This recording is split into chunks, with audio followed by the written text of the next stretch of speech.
Hello welcome viewers. ഇന്ന് നിങ്ങൾക്ക് മുമ്പിൽ ഏത് സിനിമയാണ് ഞാൻ കൊണ്ടുവന്നിരിക്കുന്നതെന്നാൽ 2009 റിലീസ് ചെയ്ത കാസ്റ്റിവേ ആൻഡ് ദി മൂൺ എന്ന സിനിമയാണ്. ഈ ഒരു മൂവിയുടെ ഒരു സ്റ്റോറി എന്താണെന്നാൽ, നായകൻ ഒരു ദ്വീപിൽ പെട്ടുപോവുകയാണ്. ആമസോൺ ദ്വീപിലല്ല കേട്ടോ പെട്ടുപോയത്, സിറ്റിക്ക് ഇടയിലുള്ള ഒരു ദ്വീപിലാണ് പെട്ടുപോയത്. അങ്ങനെയുള്ള നമ്മുടെ നായകൻ എങ്ങനെയാണ് രക്ഷപ്പെട്ടത് എന്നൊക്കെയാണ് ഈ ഒരു കഥ പറയുന്നത്. അപ്പോൾ നിങ്ങൾ ചോദിക്കും, സിറ്റിക്ക് ഇടയിലുള്ള ഒരു ദ്വീപിലല്ലേ പെട്ടുപോയത്, അതിന് നിസ്സാരമായിട്ട് കാണേണ്ട കാര്യമേ ഉള്ളൂ എന്ന്. പക്ഷേ അത് അങ്ങനെയല്ല. കാരണം ഞാൻ ഈ ഒരു സിനിമ കണ്ടപ്പോൾ എനിക്ക് കുറെ ചിന്തിക്കാനും ചിരിക്കാനും സാധിച്ചു, മനസ്സു തുറന്ന്. നിങ്ങളുടെ ജീവിതം നിങ്ങൾക്ക് മടുത്തു കഴിഞ്ഞാൽ, അതായത് നിങ്ങൾക്ക് ഈ ഒരു ജീവിതമേ വേണ്ട എന്ന് നിങ്ങൾ തീരുമാനിച്ചു കഴിഞ്ഞാൽ, ഒരു വട്ടമെങ്കിലും ഈ ഒരു സിനിമ നിങ്ങൾ കാണാവുന്നതാണ്. ഈ ഒരു സിനിമ കണ്ടാൽ നിങ്ങൾക്ക് അത്രയധികം മോട്ടിവേഷൻ ഇതിൽ നിന്ന് ലഭിക്കുമെന്ന് എനിക്ക് 100% ഉറപ്പുണ്ട്. അതുകൊണ്ട് തന്നെ മസ്റ്റായിട്ടും ഈ ഒരു വീഡിയോ, ഈ ഒരു മൂവി നിങ്ങൾ കാണുക. ഇനി വളവള സംസാരിക്കാതെ നമുക്ക് നേരെ വീഡിയോയിലോട്ട് പോകാം. അപ്പോൾ ആദ്യമായിട്ടാണ് നമ്മുടെ ചാനലിലേക്ക് വരുന്നതെങ്കിൽ ചാനൽ മറക്കാതെ സബ്സ്ക്രൈബ് ചെയ്യുക. പിന്നെ വീഡിയോ ഇഷ്ടപ്പെട്ടാൽ വീഡിയോ ലൈക്ക് ചെയ്യാനും മറക്കരുത്. നിങ്ങളുടെ നിർദ്ദേശങ്ങളും അഭിപ്രായങ്ങളും താഴെ കമൻറ്റ് ചെയ്യുന്നതാണ്. നിങ്ങളുടെ ഫ്രണ്ട്സ് ആൻഡ് ഫാമിലിക്ക് വീഡിയോ ഷെയർ ചെയ്യാവുന്നതാണ്. എല്ലാവർക്കും പുതിയൊരു വീഡിയോയിലോട്ട് സ്വാഗതം. ഞാൻ അക്ബർ, നിങ്ങൾ കണ്ടുകൊണ്ടിരിക്കുന്നത് A51 മീഡിയ. അപ്പോൾ നേരെ വീഡിയോയിലോട്ട് പോവാം. സിനിമയുടെ തുടക്കത്തിൽ നമ്മുടെ നായകനെയാണ് കാണിക്കുന്നത്. ഒരു ഫോൺ കോൾ വരുന്നുണ്ട്. ഫോൺ കോളിൽ ഒരു ബാങ്കിൽ നിന്നാണ് കോൾ വന്നിരിക്കുന്നത്. ബാങ്കിലുള്ള വ്യക്തി നായകനോട്, നിങ്ങൾ 2 ലക്ഷം രൂപ ഞങ്ങളുടെ ബാങ്കിൽ നിന്ന് കടം വാങ്ങിയിട്ടുണ്ട്, അതിന്റെ മുതലും തന്നിട്ടില്ല, പലിശയും തന്നിട്ടില്ല. ഇപ്പോൾ പലിശയ്ക്ക് മേലെ പലിശ വന്ന് ഒരു 20 ലക്ഷം രൂപ തന്നാൽ മതി എന്ന് പറയുമ്പോൾ നമ്മുടെ നായകൻ ഫോൺ കട്ട് ചെയ്യുകയാണ്. നായകനായിട്ട് സ്വന്തം ബന്ധം ആരും തന്നെയില്ല. നായകൻ തനി മനുഷ്യനാണ്. അതുകൊണ്ട് തന്നെ നായകന്റെ ഇപ്പൊ ചെയ്തുകൊണ്ടിരിക്കുന്ന ജോലിയും നഷ്ടപ്പെട്ടതിനാൽ നായകനെ കടം തിരിച്ചടയ്ക്കുവാൻ യാതൊരു മാർഗവുമില്ല. നായകൻ മരിക്കുവാൻ വേണ്ടി പാലത്തിന്റെ മേലെ നിന്ന് ചാടുകയാണ്. എന്നാൽ അവൻ മരിച്ചു പോകുന്നില്ല. ഒരു പുഴയുടെ സൈഡിൽ ഒഴുകി വന്ന് കിടക്കുകയാണ്. ബോധം വന്നവൻ എന്നെ മരിക്കാൻ പോലും സമ്മതിക്കില്ല എന്ന് പറഞ്ഞ് അവനെ തന്നെ ചീത്ത പറയുകയാണ്. എന്നിട്ട് അവന്റെ ഫോൺ എടുത്ത് നോക്കുകയാണ്. അപ്പോൾ ഫോൺ വെള്ളത്തിൽ നനഞ്ഞതുകൊണ്ട് തന്നെ ഫോൺ ഓൺ ആകുന്നില്ല. ദൂരത്തിൽ ഒരു വലിയൊരു ബിൽഡിംഗ് കണ്ണിൽപ്പെടുമ്പോൾ അവൻ ചിന്തിക്കുകയാണ്, ആ ഒരു ബിൽഡിങ്ങിന്റെ മേലെ നിന്ന് ചാടിയാൽ എന്തായാലും ഉറപ്പായിട്ടും മരിക്കും എന്ന് പറഞ്ഞ് ആ ഒരു ബിൽഡിങ്ങിലേക്ക്, അതായത് പുറത്തേക്ക് പോകാൻ വേണ്ടി അവൻ പല വഴി നോക്കുന്നുണ്ട്. അപ്പോഴാണ് ഒരു കാര്യം മനസ്സിലാകുന്നത്. എങ്ങനെ തന്നെ ചുറ്റിത്തിരിഞ്ഞാലും ഈ ഒരു ദ്വീപ് മറികടക്കാതെ പുറത്തേക്ക് പോകാൻ പറ്റില്ല എന്ന് അവന് മനസ്സിലാവുകയാണ്. എന്നാ ശരി, ഈ ഒരു പാലത്തിന്റെ തൂണിലൂടെ കയറി രക്ഷപ്പെടാമെന്ന് അവൻ ചിന്തിക്കുകയാണ്. എന്നാലോ പാലത്തിന്റെ തൂണിന്റെ അടുത്ത് ചെന്ന് നോക്കുമ്പോഴാണ് മനസ്സിലാകുന്നത്, പാലത്തിന്റെ തൂൺ നല്ല വലിപ്പവും വണ്ണമുള്ള തൂണാണ്. അതുമാത്രമല്ല, അതിൽ പിടിക്കാനായിട്ട് ഒരു തരി ഗ്രിപ്പ് പോലും ഇല്ലാത്ത ഒരു തൂണാണ്. അതുകൊണ്ട് നായകൻ അവിടെയുള്ള കുറച്ച് വേസ്റ്റിൽ കിടന്നുറങ്ങുകയാണ്. കുറച്ചു നേരം കഴിഞ്ഞ് എണീക്കുമ്പോഴാണ് എവിടെയോ കപ്പൽ പോകുന്ന സൈറൻ കേൾക്കുന്നത്. ആ ഒരു സൈറൻ എവിടെ നിന്നാണ് വരുന്നതെന്ന് അറിയാൻ വേണ്ടി നായകൻ ഓടിക്കൊണ്ടേയിരിക്കുകയാണ്. അപ്പോൾ ആ ഒരു കപ്പൽ വെള്ളത്തിലൂടെ പോകുന്നുണ്ട്. ആ സമയത്ത് നമ്മുടെ നായകൻ പറയുന്നുണ്ട്, എടാ കപ്പലിൽ പോകുന്ന കഴുതേ, എന്നെ രക്ഷിക്കൂ എന്ന് കൈകാലെല്ലാം കാണിക്കുന്നുണ്ട്. പക്ഷെ അവനാണെങ്കിൽ, നമ്മുടെ നായകൻ അവന് ടാറ്റാ പറയുന്നത് പോലെയാണ് അവനക്ക് ഫീൽ ചെയ്യുന്നത്. അതുകൊണ്ട് അവനും തിരിച്ചു കാണിക്കുകയാണ്, ഹേയ് ബ്രോ, ഹലോ എന്നൊക്കെ. ഇത് കണ്ട് നമ്മുടെ നായകൻ പറയുന്നുണ്ട്, എടാ തല തെറിച്ചവരെ, ഞാൻ ഹലോ പറയുന്നതല്ലടാ, ഞാൻ ഇവിടെ പെട്ടുകിടക്കുകയാണടാ, എന്നെ രക്ഷിക്കടാ എന്ന് നമ്മുടെ നായകനും കൂവി പറയുന്നുണ്ട്. പക്ഷെ എന്ത് ചെയ്യാൻ, കപ്പലിന്റെ പാട് നോക്കി പോവുകയാണ്. ഇതെല്ലാം കണ്ട് വെറുത്തുപോയ നമ്മുടെ നായകൻ തോറ്റുകൊടുക്കാൻ തയ്യാറായിരുന്നില്ല. അതുകൊണ്ട് തന്നെ ആ കരയുടെ മണ്ണിൽ ഹെൽപ്പ് എന്ന് വലുതായിട്ട് എഴുതി വെക്കുകയാണ്. എന്നിട്ട് ഫോൺ പാർട്സ് ആക്കിയിട്ട് ഇങ്ങനെ ഉണക്കാൻ വെച്ചിട്ടുണ്ടായിരുന്നു. എല്ലാം എടുത്ത് സെറ്റ് ചെയ്ത് നോക്കിയപ്പോൾ ഫോൺ ഓൺ ആയി. പക്ഷെ ഒരു പോയിന്റ് മാത്രമാണ് ചാർജ് ഉള്ളത്. അതുകൊണ്ട് പോലീസിനെ വിളിച്ച് ഹെൽപ്പ് ചോദിക്കാം എന്ന് പറഞ്ഞ് എമർജൻസി പോലീസ് സർവീസിന് കോൾ ചെയ്യുകയാണ്. ഹലോ സാർ, ഞാൻ ഇങ്ങനെ ഒരു ദ്വീപിൽ പെട്ടുകൊടുക്കുകയാണ്. നടുക്കിലൊരു ദ്വീപിന്റെ അടുത്തൊരു കാട്ടിന് മേലെ പാലം എന്നൊക്കെ പറഞ്ഞ് നായകൻ മെന്റൽ പോലെ പറഞ്ഞുകൊണ്ടിരിക്കുകയാണ്. പോലീസുകാരൻ പറയുന്നുണ്ട്, എടാ കള്ളു കുടിച്ച വയറ്റിൽ കിടക്കണം, അനാവശ്യമായി ഞങ്ങളെ വിളിച്ച് ശല്യം ചെയ്യരുതെന്ന് പറഞ്ഞ് പോലീസുകാരൻ ഫോൺ കട്ട് ചെയ്യുകയാണ്. അപ്പോൾ നായകൻ പറയുന്നുണ്ട്, അയ്യോ ഞാൻ പറഞ്ഞാൽ പോലീസുകാരടക്കം വിശ്വസിക്കുന്നില്ലല്ലോ എന്ന് പറഞ്ഞിട്ട് ഫീൽ ചെയ്തുകൊണ്ടിരിക്കുന്ന സമയം, അപ്പോൾ അടുത്തത് നായകൻ യൂസ് ചെയ്യുന്ന നെറ്റ്വർക്ക് കസ്റ്റമർ കെയറിൽ നിന്നൊരു കോൾ വരുന്നു. ഫോൺ എടുത്ത് ഉടൻ കസ്റ്റമർ കെയറിലെ പെൺകുട്ടി, സാറിന്റെ റീചാർജ് കഴിയാറായിട്ടുണ്ട്, അടുത്ത ഓഫർ നല്ലൊരു ഓഫറാണ്, അൺലിമിറ്റഡ് കോളുകൾ, അൺലിമിറ്റഡ് മെസ്സേജ് എന്നൊക്കെ പറഞ്ഞിങ്ങനെ ബ്ലാ സംസാരിച്ചു കൊണ്ടിരിക്കുമ്പോൾ നായകൻ പറയുന്നുണ്ട്, എടി എനിക്കൊരു ചെറിയ ഗ്യാപ്പ് താടി, ഞാനൊന്ന് പറയട്ടെ എന്ന് പറഞ്ഞിട്ട് ഇങ്ങനത്തെ ഒരു ദ്വീപിൽ ഞാൻ വന്ന് പെട്ട് കിടക്കുകയാണ്, എങ്ങനെയെങ്കിലും രക്ഷിക്കൂ എന്ന് പറഞ്ഞിട്ട് കസ്റ്റമർ കെയർ പെൺകുട്ടിയോട് പറയുമ്പോൾ ആ ഒരു പെൺകുട്ടി പറയുന്നത്, ആഹാ ദ്വീപിൽ ഞങ്ങളുടെ നെറ്റ്വർക്കിൽ റേഞ്ച് കിട്ടുന്നുണ്ടോ എന്നൊക്കെ പറഞ്ഞ് കമ്പനിയെ ഇങ്ങനെ പൊക്കി പൊക്കി പൊക്കി പറഞ്ഞുകൊണ്ടിരിക്കുന്ന സമയത്ത് ഫോണിലെ ചാർജ് തീരുകയാണ്. അതുകൊണ്ട് ദേഷ്യം വന്ന നമ്മുടെ നായകൻ ഫോൺ വെള്ളത്തിലേക്ക് വലിച്ചെറിയുകയാണ്. അപ്പോൾ നായകനക്ക് ഒരു ഐഡിയ തോന്നുകയാണ്. എന്തുകൊണ്ടാണ് നമുക്ക് നീന്തിയിട്ട് രക്ഷപ്പെടാൻ സാധിക്കില്ലേ എന്ന് പറഞ്ഞിട്ട് നായകൻ നീന്തണം ശ്രമിക്കുകയാണ്. പക്ഷെ നമ്മുടെ നായകന് വെള്ളം ചെറുതായിട്ട് പേടിയാണ്. അതുകൊണ്ട് തന്നെ നീന്താനും അറിയില്ല. അങ്ങനെ ഒരു വിധം നീന്തി ടയേർഡ് ആവുകയാണ്. വെള്ളത്തിൽ കിടന്ന് മരിക്കുന്നതിനേക്കാൾ നല്ലത് നമുക്ക് ദ്വീപിൽ മരിക്കാമെന്ന് പറഞ്ഞ് തിരിച്ച് ദ്വീപിലേക്ക് വരികയാണ്. ആ ഒരു ബിൽഡിങ്ങിന് മേലെ പോയി ചാവുന്നതിനേക്കാൾ നല്ലത് നമുക്ക് ഇവിടെ കടന്ന് മരിക്കാമെന്ന് പറഞ്ഞിട്ട് ഒരു മരത്തിൽ ഇതേപോലെ തുണിയൊക്കെ കെട്ടിയിട്ട് തൂങ്ങി ചാവാൻ നിൽക്കുകയാണ് നമ്മുടെ നായകൻ. ആ ഒരു സമയത്താണ് കക്കൂസിൽ പോകാൻ വേണ്ടി വയറുവേദന വന്ന് ബാത്റൂമിൽ പോകാൻ വേണ്ടി ഓടുകയാണ്. ഏതോ ഒരു പൊന്തക്കാട്ടിന്റെ ഉള്ളിൽ പോയിട്ട് നല്ല വെടിക്കെട്ട് നടത്തുന്നുണ്ട് നമ്മുടെ നായകൻ. അപ്പോൾ നായകന്റെ കണ്ണിൽ ഒരു ചെറിയൊരു പൂ പോലെയുള്ള ഒരു ചെടി കാണുകയാണ്. നായകനും അത് പൊട്ടിച്ചിട്ട് നാവിൽ ഇങ്ങനെ വെച്ച് വലിച്ചെടുക്കുമ്പോൾ നല്ല തേന് പോലുള്ള ഒരു ടേസ്റ്റാണ് നായകൻ ലഭിച്ചത്. നായകൻ അതുകൊണ്ട് തന്നെ ആ ഒരു ചെടി മൊത്തം നായകൻ അതേപോലെ തേൻ കുടിക്കുകയാണ്. നായകന് വെള്ളത്തിൽ ഒരു ക്ഷാമമില്ല. കാരണം ചുറ്റുമുള്ളത് കടലല്ല, പുഴയാണുള്ളത്. അതുകൊണ്ട് തന്നെ പുഴവെള്ളം കുടിച്ചിട്ട് നായകൻ അവിടെ ഇരിക്കുകയാണ്. അപ്പോൾ നായകന് വിശക്കുന്നുണ്ടല്ലോ. തൊട്ടപ്പുറത്ത് തന്നെ ഇതേപോലെയുള്ള മൺകൂണുകൾ കാണുന്നുണ്ട്. പക്ഷെ ഇത് കഴിച്ചാൽ ചിലപ്പോൾ ചത്തുപോകാൻ സാധ്യതയുണ്ട്. അതുകൊണ്ട് ചത്താലും കുഴപ്പമില്ല, എനിക്ക് വിശക്കുന്നു എന്ന് പറഞ്ഞിട്ട് മൺകൂണുകളെല്ലാം തിന്നുകയാണ് നമ്മുടെ നായകൻ. പക്ഷെ നായകനും ഒന്നും തന്നെ ആവുന്നില്ല. ഇപ്പോൾ നേരം കുറെ ആവുന്നുള്ളത് കൊണ്ട് തന്നെ ഇരുട്ട് വന്നുകൊണ്ടിരിക്കുകയാണ്. തീ എങ്ങനെയെങ്കിലും കത്തിക്കാമെന്ന് പറഞ്ഞിട്ട് ഒരു മരത്തിൽ ഇതേപോലെ ഒരു മരത്തിന്റെ പീസ് വെച്ചിട്ട് ഇങ്ങനെ ഉരച്ചു കൊണ്ടിരിക്കുകയാണ്. പക്ഷെ എന്തു കാര്യം, കുറെ മണിക്കൂറുകൾ ഇങ്ങനെ ഒരച്ച് എന്നിട്ടും ഒരു തീ കനൽ പോലും അതിൽ നിന്ന് ലഭിക്കുന്നില്ല, ഉണ്ടായില്ല. എന്നിട്ട് ഇങ്ങനെ ഒരച്ചാൽ തീ വരുമെന്ന് പണ്ടാരോ പറഞ്ഞു കൊടുത്ത ആരെയോ നല്ല ചീത്ത പറയുകയാണ് നമ്മുടെ നായകൻ. അപ്പോൾ ടെൻഷൻ അടിച്ചിട്ട് നായകൻ പറയുന്നുണ്ട്, എനിക്കാകെ ടെൻഷനായി, ഒരു സിഗരറ്റ് കത്തിച്ചാലേ ടെൻഷൻ പോകുക എന്ന് പറഞ്ഞിട്ട് ചുണ്ടത്ത് ഒരു സിഗരറ്റും വെച്ചിട്ട് ലൈറ്റർ ഉപയോഗിച്ച് കത്തിക്കുകയാണ്. അപ്പോഴാണ് ഒരു കാര്യം മനസ്സിലാകുന്നത്, ഈ മെന്റലിന്റെ അടുത്ത് ഓൾറെഡി ഒരു ലൈറ്റർ ഉണ്ട്. ആ ഒരു ലൈറ്റർ ഉപയോഗിച്ച് കത്തിക്കാതെ ഇവൻ ഇത്രയും മണിക്കൂർ ഈ ഒരു മരത്തിൽ ചുരണ്ടി കൊണ്ടിരിക്കുകയായിരുന്നെന്ന്. അവസാനം തീ കത്തിച്ചിട്ട് നമ്മുടെ നായകൻ അവിടെ കിടന്നുറങ്ങുകയാണ്. പിറ്റേ ദിവസം ഈ ഒരു ദ്വീപിൽ നിന്ന് എന്തെങ്കിലും കിട്ടുമോ എന്നറിയാൻ വേണ്ടി മൊത്തം ചുറ്റി നടക്കുകയാണ് നായകൻ. അപ്പോൾ നായകന്റെ കണ്ണിൽ ഒരു പഴയ ഒരു ബോട്ട് കാണുകയാണ്. ആ ഒരു ബോട്ട് നായകൻ തന്റെ വീടായിട്ട് മാറ്റിയെടുക്കുകയാണ്. അപ്പോൾ നായകന് വിശക്കുന്നുണ്ടല്ലോ, എപ്പോഴും മൺകൂണുകൾ മാത്രം കഴിച്ചിരുന്ന കാര്യമില്ലല്ലോ എന്ന് പറഞ്ഞിട്ട് നായകൻ അവിടെ വരുന്ന ചെറിയ കിളികളെ വേട്ടയാടാൻ തുടങ്ങുകയാണ്. പക്ഷെ കിളികളെ ഒന്നും തന്നെ കിട്ടുന്നില്ല. മീനെ പിടിക്കാമെന്ന് പറഞ്ഞിട്ട് ഇതേപോലെ ഒരു കമ്പി ഉപയോഗിച്ച് മീനെ കുത്തുകയാണ്. പക്ഷെ കുത്തുന്നത് കാലിൽ തന്നെയാണ്. കാലിൽ കുത്തിയ വേദന കൊണ്ട് നായകൻ അലറി വിളിക്കുകയാണ്. പക്ഷികൾ മുട്ടയിട്ടുണ്ടാവില്ല മരത്തിന്റെ മുകളിൽ കയറിയിട്ട് മുട്ടയെടുത്ത് തിന്നാമെന്ന് പറഞ്ഞിട്ട് മരത്തിന്റെ മുകളിൽ കയറുകയാണ്. പക്ഷെ നായകന് മരം കയറാനും അറിയുകയില്ല. അതുമാത്രമല്ല, അതേസമയം കറക്റ്റ് നായകനെ നെറ്റിയിൽ നോക്കി കാക്ക തൂറി. അയ്യോ കാക്ക കാഷ്ടം എന്ന് പറഞ്ഞിട്ട് ആ തല ഏതോ ഒരു ഷാമ്പിട്ടിട്ട് ആ ഒരു പുഴയുടെ വക്കിൽ നിന്നിട്ട് തല കഴുകുകയാണ്. ആ ഒരു സമയത്ത് കെമിക്കൽ കൊണ്ട് അവിടുത്തെ മീനുകളെല്ലാം ചത്തുപോവുകയാണ്. അടുത്തത് എന്താ, മീനെ എടുക്കാം, വറുക്കാം, തിന്നാം എന്ന് പറഞ്ഞിട്ട് മീനെ നായകൻ ചുട്ട് ആസ്വദിച്ച് തിന്നുകയാണ്. അപ്പോൾ ഈ ഒരു മീനിന്റെ വേസ്റ്റുകളൊക്കെ ഒരു പാത്രത്തിൽ ഇട്ടിട്ട് അതിന്റെ അടുത്ത് നമ്മുടെ നായകൻ കിടന്നുറങ്ങുന്നുണ്ട്. അപ്പോൾ ഈ ഒരു വേസ്റ്റ് തിന്നാനായിട്ട് ഒരു പ്രാവ് വന്നിട്ട് അവിടെ തിന്നുകയാണ്. അത് തിന്ന് രാവിലെ എണീറ്റ് നോക്കുമ്പോൾ നമ്മുടെ നായകൻ കാണുന്നത് ആ ഒരു വേസ്റ്റ് തിന്നാൻ വന്ന പ്രാവ് അവിടെ ചത്ത് കിടക്കുന്നതാണ്. നായകന്റെ ഒരു ഭാഗ്യം, ഇന്നലെ മീന് ഇന്ന് പ്രാവിന്റെ ഇറച്ചി. അങ്ങനെ കുറെ നായകൻ ആ ഒരു പ്രതലമായ സ്ഥലത്ത് നല്ല സുഖകരമായിട്ട് നല്ല ഉറക്കം ഉറങ്ങുകയാണ് നായകൻ. ഇപ്പോൾ ആ ഒരു സീൻ കട്ട് ചെയ്തിട്ട് നേരെ സിറ്റിയിലുള്ള നമ്മുടെ നായികയാണ് കാണിക്കുന്നത്. നായികയുടെ ക്യാരക്ടർ എങ്ങനെയാണെന്നാൽ, നായിക ഈ ഒരു റൂമിൽ നിന്ന് പുറത്തു വന്നിട്ട് 3 വർഷമായി. അതുമാത്രമല്ല, പുറത്തുള്ള ജനങ്ങളെല്ലാം ഒരു ഏലിയൻ പോലെയാണ് ഇവൾക്ക് തോന്നുന്നത്. 3 വർഷമായിട്ട് പുറത്തു വരാത്തത് കൊണ്ട് തന്നെ മൊത്തം അലമ്പ് പോലെയാണ് ആ ഒരു റൂം മൊത്തം ഉള്ളത്. ഇവളുടെ ഡെയിലി ജീവിത രീതി എങ്ങനെയാണെന്നാൽ, രാവിലെ ഉറക്കം എണീക്കും, എന്നിട്ട് എന്തെങ്കിലും എടുത്തു കഴിക്കും. അതിനുശേഷം നിന്ന സ്ഥലത്ത് തന്നെ 2000 സ്റ്റെപ്പ് നടക്കും. എന്നിട്ട് നേരെ കമ്പ്യൂട്ടർ മുമ്പിൽ പോയിരിക്കും. എന്നിട്ടൊരു ഫേക്ക് ID ക്രിയേറ്റ് ചെയ്തിട്ടുണ്ട്. അതിലൊരു പെണ്ണിന്റെ ഫോട്ടോ മോർഫിംഗ് ചെയ്തിട്ട് ഇവളാണെന്ന് പറഞ്ഞ് ഞാൻ അവിടെ പോയി, ഞാൻ ഇവിടെ വന്നു, ഞാൻ ആ ഷോപ്പിംഗ് ചെയ്തു, ഞാൻ ഈ ഷോപ്പിംഗ് ചെയ്തു എന്നൊക്കെ പറഞ്ഞിട്ട് പോസ്റ്റ് ഇട്ടുകൊണ്ടിരിക്കും. ഇതുമാത്രമല്ല, നമ്മുടെ നായികയ്ക്ക് പവർഫുൾ ആയിട്ടുള്ള ഒരു ക്യാമറയുണ്ട്. ആ ഒരു ക്യാമറ ഉപയോഗിച്ചിട്ട് ചന്ദ്രനെ ഫോട്ടോ എടുത്തിട്ട് ഫോട്ടോ ഫ്രെയിം ആയിട്ട് ഇങ്ങനെ ചുറ്റി വെച്ചിട്ടുണ്ടാകും.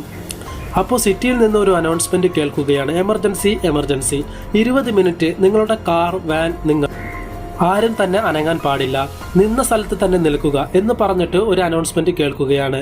അതേപോലെ തന്നെ എല്ലാവരും അനങ്ങാതെ നിൽക്കുകയാണ്. അപ്പോൾ നമ്മുടെ നായിക ക്യാമറ ഉപയോഗിച്ചിട്ട് പുറത്ത് എന്താണ് നടക്കുന്നതെന്ന് നോക്കുന്നുണ്ട്. അപ്പോൾ നമ്മുടെ നായകനുള്ള ദ്വീപിൽ ഹെൽപ്പ് എന്ന് എഴുതി വെച്ചിരിക്കുന്നത് കാണുകയാണ്. അവിടെ ആരെങ്കിലും ഉണ്ടോ എന്ന് നോക്കുന്ന സമയത്ത് നമ്മുടെ നായകൻ സ്റ്റാർട്ടിങ്ങിൽ തൂങ്ങി മരിക്കാൻ നിന്നില്ലേ, അത് അവൾ മുന്നേ കണ്ടിരുന്നു. എന്നാൽ അവൻ ഒരു ഏലിയൻ ആണെന്ന് പറഞ്ഞ് നമ്മുടെ നായിക പേടിച്ചിട്ട് ആ ഒരു കബോർഡിന്റെ മേലെ പോയി കിടന്നുറങ്ങുകയാണ്. പിന്നീട് നായിക ആ ഒരു ദ്വീപിലേക്ക് നോക്കുമ്പോൾ നായകൻ പാൻറ് ഊരി നിൽക്കുന്നു. ഇത് കണ്ട് നായിക ഇവൻ എന്തായി ചെയ്യുന്നത്, ഇവനെ കണ്ടാൽ ഏലിയൻ പോലും ഇല്ലല്ലോ എന്ന് പറഞ്ഞ് ചിന്തിക്കുകയാണ്. പിന്നീട് നായിക ക്യാമറയിലൂടെ നോക്കുന്ന സമയത്ത് സ്റ്റാർട്ടിങ്ങിൽ ആ ഒരു ബോട്ട് നായകൻ തള്ളിക്കൊണ്ടു പോയില്ലേ, അതും നായിക ക്യാമറയിലൂടെ നോക്കിക്കൊണ്ടിരിക്കുകയായിരുന്നു. അപ്പോൾ ആ ഒരു ക്യാമറയുടെ ഫ്രണ്ടിൽ നായികയുടെ വിരൽ വെച്ചിട്ട് നായകനെ ഹെൽപ്പ് ചെയ്യുന്നത് പോലെ ഒരു സീൻ കാണിക്കുകയാണ്. അത് നേരെ കട്ട് ചെയ്ത് കഴിഞ്ഞാൽ പിന്നെ പ്രസന്റ് ടൈമാണ് കാണിക്കുന്നത്. നായകനെ ഇപ്പോൾ അവിടെ കുറച്ചായിട്ട് ഇഷ്ടപ്പെട്ടുകൊണ്ടിരിക്കുകയാണ്. ഹെൽപ്പ് എന്ന് എഴുതി വെച്ചിട്ടുണ്ടായിരുന്നു, അത് മായ്ച്ചു കളഞ്ഞിട്ട് ഹലോ എന്ന് എഴുതി വെക്കുകയാണ്.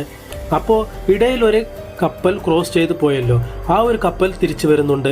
പക്ഷെ നായകൻ ഈ ഒരു ദ്വീപ് വിട്ടു പോകാൻ നായകന് തോന്നുന്നില്ല. അതുകൊണ്ട് ഒരു മരത്തിന്റെ പിന്നിൽ പോയി ഒളിക്കുകയാണ്. അപ്പോൾ നായകന്റെ കാലിന്റെ ഇടയിൽ എന്തോ കിടക്കുന്നത് നായകൻ ശ്രദ്ധിക്കുകയാണ്. നോക്കുമ്പോൾ ഒരു നൂഡിൽസ് പാക്കറ്റാണ്. അതിങ്ങനെ കയ്യിലെടുത്തിട്ട് നോക്കുമ്പോൾ അതിലെ ഫോട്ടോ കാണുമ്പോൾ നായകന്റെ വായിലെ വെള്ളത്തിൽ കപ്പലോടുകയാണ്. അത് കമത്തി നോക്കുമ്പോൾ അതിൽ നൂഡിൽസ് ഒന്നും തന്നെ ഇല്ല, പക്ഷേ ഒരു മസാല പാക്കറ്റ് മാത്രമാണ് അതിലുള്ളത്. നായകനാണെങ്കിൽ നൂഡിൽസ് എങ്ങനെയെങ്കിലും തിന്നണം എന്നുള്ള ഒരു വിചാരം മാത്രമായിരുന്നു. എന്തിന്, ഉറങ്ങുമ്പോൾ പോലും നൂഡിൽസിന്റെ കിനാവുകൾ കണ്ടാണ് ഉറങ്ങുന്നത്. അപ്പോൾ കുറച്ച് പഴയ കാലത്തേക്ക് കൊണ്ടുപോവുകയാണ് നായകൻ. ചെറുപ്പത്തിൽ അമ്മ നൂഡിൽസ് ഉണ്ടാക്കി കൊടുത്തിട്ട് കഴിക്കുമോനെ എന്ന് പറയുമ്പോൾ ടിവിയുടെ മുമ്പിൽ നിന്ന് നായകൻ വേണ്ട എന്ന് ഒഴിവാക്കി വിട്ട ആ ഒരു കാര്യം നമുക്ക് ഓർമ്മയിൽ നായകൻ കൊണ്ടുവരികയാണ്. എന്നിട്ട് നായകൻ ഇവനെ തന്നെ കുറ്റം പറയുന്നുണ്ട്. അങ്ങനെ രാവിലെയായി, ഉറക്കമെണീറ്റ് നായകന് ഇപ്പോഴും ആ ഒരു നൂഡിൽസിന്റെ മോഹം പോയിട്ടില്ല. അതുകൊണ്ട് എങ്ങനെയെങ്കിലും നൂഡിൽസ് ഉണ്ടാക്കണമെന്ന് പറഞ്ഞിട്ട് ഇവന്റെ ബോട്ടിന്റെ അടുത്തേക്ക് വരികയാണ്. പക്ഷികൾ ആ ഒരു ബോട്ടിലിന് മേലെ ബാത്റൂം പോയിട്ടുണ്ടാകുമല്ലോ, അതിൽ വല്ല ധാന്യങ്ങളും ഉണ്ടാകും, അതെടുത്തിട്ട് കൃഷി ചെയ്ത് നൂഡിൽസ് ഉണ്ടാക്കി കഴിക്കാം എന്ന് പറഞ്ഞിട്ട് കൃഷി ചെയ്യാൻ പോവുകയാണ്. അതിനുവേണ്ടി ആ ഒരു പക്ഷികളുടെ വേസ്റ്റ് ചുരണ്ടി എടുക്കുന്നുണ്ട്. ഇത് കാണുമ്പോൾ നമുക്ക് തന്നെ എന്തോ പോലെ തോന്നും. എന്നിട്ട് മണ്ണിര അധികമായിട്ടുള്ള സ്ഥലം ഉണ്ടല്ലോ, ആ ഒരു സ്ഥലത്ത് പോയിട്ട് ഇതെല്ലാം കുഴിച്ചിടുകയാണ്. വെള്ളത്തിന് ക്ഷാമമില്ല, പക്ഷെ എന്ത് കൃഷിയായാലും അതിന് വളം വേണമല്ലോ. ആ ഒരു വളത്തിന് വേണ്ടി ഇവൻ ബാത്റൂം പോയിട്ട് ആ ഒരു വേസ്റ്റ് വളമായി യൂസ് ചെയ്യുകയാണ്. ഇവൻ വല്ലാതെ ക്ഷീണിച്ചു പോയതിനാലും നേരത്തെ ഭക്ഷണമില്ലാത്തത് കൊണ്ടും ഇവനക്ക് ബാത്റൂം ശരിക്കും വരുന്നത് പോലുമില്ല. എവിടെന്നോ ഒരു വലിയ കല്ല് തള്ളിക്കൊണ്ടുവരുന്ന സമയത്ത് പെട്ടെന്ന് ആ ഒരു പറമ്പിൽ വീഴുമ്പോൾ ഇവന്റെ ശരീരത്തിലെ വിയർപ്പ് ഇവന്റെ നാക്കിൽ തട്ടുകയാണ്. അപ്പോൾ ഇത്ര കാലം ഉപ്പിന്റെ രുചി എന്താണെന്ന് അറിയാത്തത് കൊണ്ട് തന്നെ അവന് ശരീരത്തിലെ വിയർപ്പ് നക്കി ആസ്വദിച്ച് ടേസ്റ്റ് ചെയ്യുകയാണ്. താൻ വെച്ച കൃഷി ഒരു പക്ഷികളും നശിപ്പിക്കരുതെന്ന് പറഞ്ഞിട്ട് ഉണ്ടായിരുന്ന കോട്ട് വയലിലെ ഈ ഒരു കണ്ണ് കട്ടാതിരിക്കാൻ വേണ്ടിയിട്ട് ഒരു കൊല വെക്കൂലോ, അങ്ങനെ വെക്കുകയാണ്. നായകൻ എന്തിനാണ് ചെയ്യുന്നതെന്നാൽ എങ്ങനെയെങ്കിലും നൂഡിൽസ് ഉണ്ടാക്കി കഴിക്കണം എന്ന് പറഞ്ഞിട്ടാണ് നായകൻ ഇതൊക്കെ ചെയ്യുന്നത്. നായകൻ ചെയ്യുന്ന ഓരോ കാര്യങ്ങളും 2 മാസമായിട്ട് നമ്മുടെ നായിക ക്യാമറയിലൂടെ നോക്കിക്കൊണ്ടിരിക്കുകയാണ്. അതുമാത്രമല്ല ഫോട്ടോസ് എടുത്തിട്ട് ഇങ്ങനെ സ്റ്റോർ ചെയ്ത് വെച്ചിരിക്കുകയാണ്. നായികയ്ക്ക് മനസ്സിലാവുകയാണ് നായകൻ ഇത്രയും ചെയ്യുന്നത് നൂഡിൽസ് കഴിക്കുവാൻ വേണ്ടിയാണെന്ന്. അങ്ങനെ പതിയെ നായകനെ ഇഷ്ടമാവുകയാണ്. എന്നിട്ട് നായകനുമായി സംസാരിക്കണം എന്ന് പറഞ്ഞിട്ട് ഒരു ബോട്ടിലിൽ ഒരു ലെറ്റർ പോലെ എഴുതി വെച്ചിട്ട് ഇവൾ ഹെൽമെറ്റും ഡ്രസ്സും ഇട്ടിട്ട് ഏതോ ചന്ദ്രനിൽ പോകുന്ന ആൾക്കാരെ പോലെ ഡ്രസ്സ് ഇട്ടിട്ട് വരികയാണ്. ആദ്യമായി ആ റൂം വിട്ട് പുറത്തേക്ക് വരികയാണ്. അങ്ങനെ നായകനുള്ള ദ്വീപിന്റെ മേലെ, അതായത് പാലത്തിന്റെ മേലെ വന്നിട്ട് ആ ഒരു കുപ്പി വലിച്ചെറിയുകയാണ്. ഇപ്പോൾ അടുത്ത ദിവസം രാവിലെ നായിക ക്യാമറയിലൂടെ നോക്കുന്നുണ്ട്. നായകൻ ആ ബോട്ടിൽ കൈപ്പറ്റിയോ, അതിൽ വല്ല റീപ്ലൈ തരുമോ എന്ന് നോക്കുന്നുണ്ട്. പക്ഷേ നായകനെ ആ ഒരു ബോട്ടിൽ കണ്ടിട്ട് പോലുമില്ല. ഇപ്പോൾ നമ്മുടെ നായകനെ കാണിക്കുകയാണ്. അവൻ ഒരു കാട്ടുവാസി പോലെ തന്നെ മാറിക്കഴിഞ്ഞിരുന്നു. എല്ലാ ദിവസം ചെയ്യുന്നത് പോലെ തന്നെ എന്തെങ്കിലും പിടിക്കുക, തിന്നുക, ഉറങ്ങുക. നായകന്റെ ശരീരത്തിലെ വിയർപ്പ് നായകൻ ഒരു ചെറിയൊരു ബോട്ടിലിൽ സ്റ്റോർ ചെയ്ത് വെച്ചിട്ടിരിക്കുകയാണ്. എന്നിട്ട് തന്റെ കൃഷിയിടത്ത് പോയിട്ട് നോക്കുന്നുണ്ട് ചെടി എന്തെങ്കിലും മുളച്ചോ എന്നറിയാൻ വേണ്ടി. പക്ഷേ ഒരു ചെറിയൊരു ചെടിയാണ് മുളച്ചിരിക്കുന്നത്. അത് എന്ത് ചെടിയാണെന്ന് പോലും നായകന് അറിയില്ല. അങ്ങനെ ആ ഒരു ദ്വീപിൽ വേറെ എന്തെങ്കിലും കിട്ടുമോ എന്നറിയാൻ വേണ്ടി നായകൻ തപ്പിക്കൊണ്ടിരിക്കുകയാണ്. അപ്പോഴാണ് ഒരു മരത്തിന്റെ മേലെ നമ്മുടെ നായിക പാലത്തിന് മേലെ വലിച്ചെറിഞ്ഞില്ലേ ആ ഒരു ബോട്ടിൽ നായകന് കിട്ടുന്നത്. തുറന്നു നോക്കുമ്പോൾ നായിക ഹലോ എന്ന് എഴുതിയത് നായകൻ കാണുകയാണ്. അപ്പോൾ നായകന് മനസ്സിലാകുന്നുണ്ട് ഞാൻ ചെയ്യുന്ന ഓരോ കാര്യങ്ങളും ആരോ കാണുന്നുണ്ട്. അപ്പോൾ കുറച്ച് ഡീസൻ്റ് ആയിട്ട് ഇരിക്കാമെന്ന് പറഞ്ഞിട്ട് പാൻറ് മാത്രം ഇട്ടിട്ട് കുറച്ച് ഡീസൻ്റ് ആയിട്ട് ആ ഒരു മണ്ണിൽ ഹൗ ആർ യു എന്ന് എഴുതി വെച്ചിട്ട് നിൽക്കുന്ന ഫോട്ടോ നമുക്ക് കാണിച്ചു തരികയാണ് നായിക. ഇത് കണ്ട് നായികയ്ക്ക് സന്തോഷവും ആവുന്നുണ്ട്. അങ്ങനെ വേറെ ബോട്ടിലിൽ വേറെ എന്തോ എഴുതി വെച്ചിട്ട് അവൾ ആ ഒരു ദ്വീപിലേക്ക് വലിച്ചെറിയുകയാണ്. അത് നോക്കുന്നുണ്ട് നായകൻ. അതിൽ എന്താണ് എഴുതി വച്ചിരിക്കുന്നതെന്നാൽ ഞാൻ സുഖമായിരിക്കുന്നു, നിങ്ങളോ എന്നാണ് എഴുതി വച്ചിരിക്കുന്നത്. നായകൻ മറുപടിയായി ആ മണ്ണിൽ എഴുതുകയാണ് നന്ദി, താങ്ക് യു എന്ന് പറഞ്ഞ് എഴുതുകയാണ്. നായിക ഈ ഒരു സീനും ക്യാമറയിലൂടെ നോക്കിയിട്ട് ഭയങ്കരമായിട്ട് സന്തോഷിക്കുകയാണ് നായിക. അങ്ങനെ കുറച്ച് ദിവസങ്ങൾ ഇങ്ങനെ തന്നെ. അപ്പോ അവൻ ആ ഒരു കൃഷി സ്ഥലത്ത് പക്ഷികൾ ആക്രമിക്കാതിരിക്കാൻ വേണ്ടിയിട്ട് ഒരു കോട്ട് വെച്ചിട്ടുണ്ടായിരുന്നല്ലോ. ആ ഒരു കോട്ട് ഒരു സൈഡിൽ തിരിഞ്ഞു നിൽക്കുകയാണ്. എന്താണെന്നറിയാൻ വേണ്ടി വന്ന നായകൻ തട്ടി നോക്കുമ്പോൾ അതിന്റെ പിന്നിൽ വലിയൊരു ചോളത്തിന്റെ ചെടി മുളച്ചിരിക്കുകയാണ്. ഇത് കണ്ട് അവന് അടക്കാൻ പറ്റാത്ത വിഷമവും സന്തോഷവും വരികയാണ്. കാരണം നമ്മൾക്കറിയാം എത്രത്തോളം കഷ്ടപ്പെട്ടിട്ടാണ് അവൻ ഈ ഒരു ചെടി വളർത്താൻ ശ്രമിച്ചതെന്ന്. അപ്പോൾ ഇതും നായിക കണ്ടിട്ട് നായികക്ക് മനസ്സിലാവുകയാണ് നൂഡിൽസ് കഴിക്കുവാൻ വേണ്ടിയാണ് ഇത്രയും അവൻ കഷ്ടപ്പെട്ടത് എന്ന് പറഞ്ഞിട്ട് ഒരു ഓർഡർ ബോയ്ക്ക് ഓർഡർ കൊടുക്കുകയാണ്. പാലത്തിന്റെ അടിയിൽ ദ്വീപ്, ദ്വീപിലൊരു കാട്, കാട്ടിലൊരു മനുഷ്യൻ എന്ന് പറഞ്ഞിട്ട് നൂഡിൽസ് ഓർഡർ കൊടുക്കുകയാണ്. അവനും ബോട്ട് എടുത്തിട്ട് വെപ്രാളത്തിൽ ആ ഒരു കാട്ടിൽ, അതായത് നമ്മുടെ നായകൻ ഇരിക്കുന്ന ദ്വീപിൽ പോകുന്നുണ്ട്. പക്ഷെ നായകൻ ഇവനോട് സംസാരിക്കാൻ തയ്യാറായിരുന്നില്ല. അവൻ ഒരു മരത്തിന്റെ ഇടയിൽ നിൽക്കുകയാണ്. അപ്പോൾ ആ ഒരു പയ്യൻ പറയുന്നുണ്ട്, എടോ താൻ എന്തിനാണ് എന്നെ പേടിച്ചിട്ട് മരത്തിന്റെ ഇടയിൽ പോയി നിൽക്കുന്നത്? എന്നാ തനിക്ക് തന്ന ഓർഡറുകൾ വ്യത്യസ്തമായിട്ടുള്ള കുറെ നൂഡിൽസും ഒക്കെയുള്ള ഒരു പെണ്ണാണ് ഓർഡർ ചെയ്തത് എന്നൊക്കെ പറയുന്നുണ്ട്. വ്യത്യസ്തമായിട്ടുള്ള നൂഡിൽസ് ആ ഒരു പയ്യൻ നിരത്തി വെക്കുകയാണ്.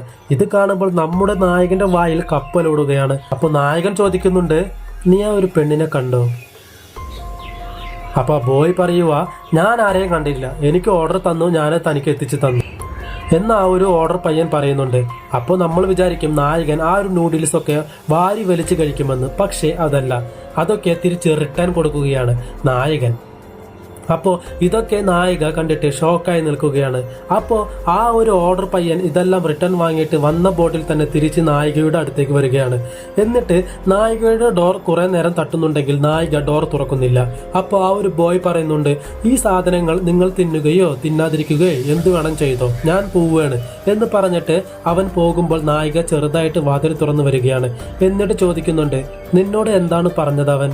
എന്തുകൊണ്ടാണ് നൂഡിൽസ് വേണ്ട എന്ന് പറഞ്ഞതെന്ന് ചോദിക്കുന്നുണ്ട്. അപ്പോ ആ ഒരു ബോയ് പറയുന്നുണ്ട്, ഞാൻ കൊടുത്തപ്പോൾ തിന്നാൻ ഒരുങ്ങിയതായിരുന്നു. അദ്ദേഹത്തിന് എന്തോ ചിന്ത വന്നിട്ട് അദ്ദേഹം തന്നെ എന്നോട് പറയുകയായിരുന്നു, ഞാൻ തന്നെ സ്വയം ഉണ്ടാക്കിയ നൂഡിൽസ് ആണ് ഞാൻ കഴിക്കുകയുള്ളൂ, ഇത് ഞാൻ കഴിക്കില്ല എന്നല്ല, പക്ഷെ ഇത് വാശിയാണ് എന്നാണ് നായകൻ പറഞ്ഞതെന്ന് ആ ഒരു ബോയ് പറയുകയാണ് നായികയോട്. അപ്പോൾ ഇത് കേട്ട് നായികയ്ക്ക് കുറച്ച് വിഷമമാവുകയാണ്.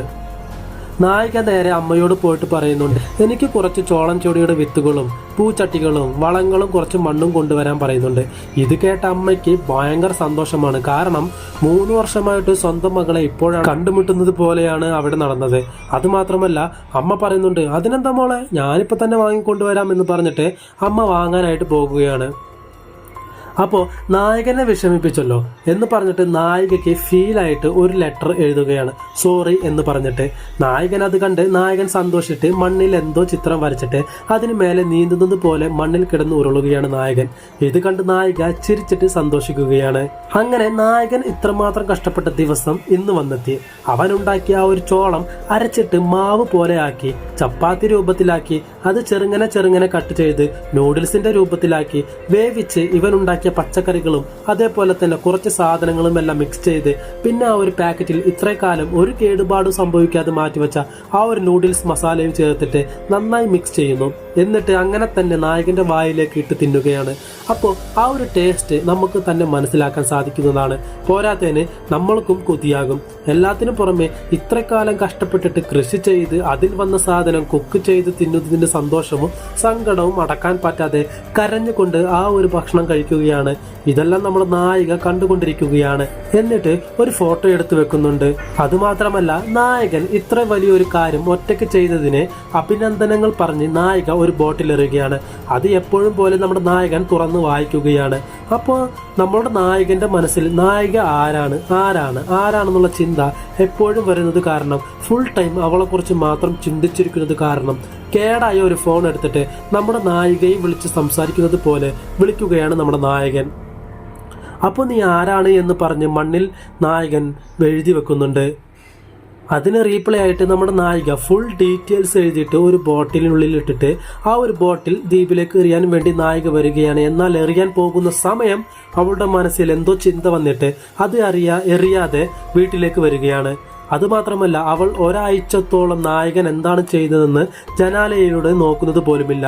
പക്ഷെ നമ്മുടെ നായകൻ വല്ല ലെറ്ററും വന്നിട്ടുണ്ടാകുമോ, വല്ല ബോട്ടിലും കിടക്കുന്നുണ്ടോ എന്ന് അറിയാൻ വേണ്ടി അവിടെ മൊത്തം അരിച്ചു പെറുക്കുകയാണ്. പക്ഷെ അവനക്ക് ഒന്നും തന്നെ കിട്ടുന്നില്ല. ഇങ്ങനെ പോയിക്കൊണ്ടിരിക്കുമ്പോൾ ഒരു ദിവസം നമ്മുടെ നായിക ഒരു ഫേക്ക് ID ക്രിയേറ്റ് ചെയ്തിട്ടുണ്ടായിരുന്നല്ലോ. അത് അതിന്റെ ഫോളോവേഴ്സിന് മനസ്സിലായിട്ട് എല്ലാവരും വൃത്തികെട്ട കമന്റ്സും അതേപോലെ തന്നെ തെറിവിളിയുമായി കമന്റ് നിറഞ്ഞു നിൽക്കുകയാണ്. നീ എന്താണ് ഉദ്ദേശിച്ചത്? എപ്പോഴും ഞങ്ങളെ പൊട്ടന്മാരാക്കാമെന്നോ ഉദ്ദേശിച്ചത്? ഈ ഒരു പണിയേക്കാൾ നല്ലത് നിനക്ക് തൂങ്ങി ചത്തൂടെ എന്നുള്ള രീതിക്കൊക്കെയാണ് കമന്റ് വരുന്നത്. പക്ഷെ ഇതെല്ലാം കണ്ടിട്ട് നമ്മുടെ നായിക മനസ്സ് പൊട്ടി വേദനിക്കുകയാണ്. എന്നിട്ട് കരഞ്ഞുകൊണ്ട് അവൾ കബോർഡിന്റെ മേലെ കിടന്നുറങ്ങുകയാണ്. അപ്പോൾ പുറത്ത് മഴയും കാറ്റും ശക്തമായി പെയ്തുകൊണ്ടിരിക്കുകയാണ്. അയ്യോ, നമ്മുടെ നായകന് എന്താണ് പറ്റിയതെന്ന് അവൾ ജനാല വഴി നോക്കുന്ന സമയത്ത് അവിടെ നമ്മുടെ നായകൻ കൃഷി ചെയ്ത എല്ലാ സാധനങ്ങളും കാറ്റിൽ പറക്കുകയാണ്. അതെല്ലാം രക്ഷിക്കാൻ വേണ്ടി പല കാര്യങ്ങളും നായകൻ ചെയ്യുന്നുണ്ടെങ്കിലും ഒന്നും തന്നെ നടക്കുന്നില്ല. അവസാനം ഇവൻ വീട് പോലെ കൊണ്ടു നടന്ന ആ ഒരു ബോട്ട് ഉണ്ടായിരുന്നല്ലോ, ആ ഒരു ബോട്ട് വെള്ളത്തിലേക്ക് പോയിക്കൊണ്ടിരിക്കുകയാണ്. അതും പിടിച്ചു നിർത്താൻ കുറെ ട്രൈ ചെയ്യുന്നുണ്ട്, അത് വലിച്ച് കരയിൽ കയറ്റാൻ വേണ്ടി. പക്ഷെ അത് ഒഴുകി പോവുകയാണ്. പിന്നെ രാവിലെ ആകുന്നു. രാവിലെ ആയി നോക്കുമ്പോൾ നമ്മുടെ നായകൻ എല്ലാം വിട്ടുകളഞ്ഞ് ഒരു അനാഥയെ പോലെ നിൽക്കുകയാണ്. നായകന് എന്താ പറ്റിയതെന്നറിയാൻ വേണ്ടി ജനാലയുടെ നമ്മുടെ നായിക നോക്കുന്ന സമയത്ത് ആ ഒരു മണ്ണിൽ നായകൻ പച്ചത്തെറി നായികയെ എഴുതി വച്ചിരിക്കുകയാണ്. അത് നോക്കി തിരിയുന്ന സമയത്ത് പിന്നിൽ മിലിറ്ററി നിൽക്കുന്നു. അവരെന്താണ് വന്നതെന്നാൽ, ഇന്നലെ രാത്രി നല്ല മഴയും കാറ്റായിരുന്നുമല്ലോ ദ്വീപ് ക്ലീൻ ചെയ്യാൻ വേണ്ടിയാണ് അവർ വന്നിരിക്കുന്നത്. ഇവരെ കണ്ടത് നായകൻ കണ്ടം വഴി ഓടുകയാണ്. അപ്പൊ അതിലുള്ള കുറച്ച് മിലിറ്ററിക്കാർ ഇവന്റെ പിന്നാലെ നായകനെ പിന്നാലെ പിടിക്കുവാൻ വേണ്ടി പോയിട്ട് അവനെ പിടിക്കുകയാണ്. നായകൻ കാട്ടുന്ന കോപ്രായങ്ങൾ കണ്ടിട്ട് അതിലൊരു മിലിറ്ററിക്കാരെ നായകന്റെ മുഖത്ത് ആഞ്ഞൊരട്ടി കൊടുക്കുകയാണ്. അതിൽ തന്നെ നായകന്റെ ബോധവും പോവുകയാണ്. എന്നിട്ട് നായകനെ എല്ലാവരും കൂടി തിരിച്ച് സിറ്റിയിലേക്ക് കൊണ്ടുപോവുകയാണ്. ഇതെല്ലാം ക്യാമറയിലൂടെ നമ്മുടെ നായിക നോക്കി നിൽപ്പുണ്ടായിരുന്നു. നായകനെ അവിടെ നിന്ന് കൊണ്ടുപോകുമെന്ന് അറിഞ്ഞ നായിക പല വർഷങ്ങളായിട്ട് ആ റൂം വിട്ട് ഇറങ്ങാതെ ഇരുന്ന നായിക പെട്ടെന്ന് നായകന് വേണ്ടി എല്ലാം ഉപേക്ഷിച്ച് അവിടെ നിന്ന് നായകന് വേണ്ടി അവൾ ഓടുകയാണ്. അപ്പോൾ നായകൻ വിഷമിച്ചിട്ട് ബസ് സ്റ്റോപ്പിൽ ഇരിക്കുകയാണ്. മുന്നിൽ ഒരു ബസ് വന്നിരിക്കുന്നുണ്ട്. ആ ഒരു ഡ്രൈവറിന്റെ അടുത്ത് നായകൻ ചോദിക്കുന്നുണ്ട്, ആ ഒരു ബിൽഡിങ്ങിലേക്കുള്ള സ്ഥലത്തേക്ക് പോകാൻ പറ്റുമോ എന്ന് ചോദിക്കുന്നുണ്ട്. ഡ്രൈവർ പറയുന്നുണ്ട് അവിടേക്കാണ് പോകുന്നത്, വന്ന് കയറാൻ പറയുന്നുണ്ട്. നായകൻ ആ ഒരു ബസ്സിലേക്ക് കയറുകയാണ്. പിന്നെ നമ്മുടെ നായകന് വേണ്ടി ഓടി വരികയാണ്. പക്ഷേ ബസ്സിന്റെ സ്പീഡ് കാരണം നായികയ്ക്ക് ആ ഒരു ബസ് പിടിക്കാൻ സാധിക്കുന്നില്ല. പെട്ടെന്ന് സിറ്റിക്കുള്ളിൽ ഒരു അനൗൺസ്മെന്റ് കേൾക്കുകയാണ്, എമർജൻസി, 1 മിനിറ്റ് നിങ്ങൾ ആരും തന്നെ അനങ്ങാൻ പാടില്ല, നിങ്ങളുടെ വാഹനങ്ങളും എല്ലാം ഓഫ് ചെയ്തിട്ട് അനങ്ങാതെ നിൽക്കുക എന്ന് പറഞ്ഞ് എമർജൻസി അലർട്ട്മെന്റ് കേൾക്കുകയാണ്.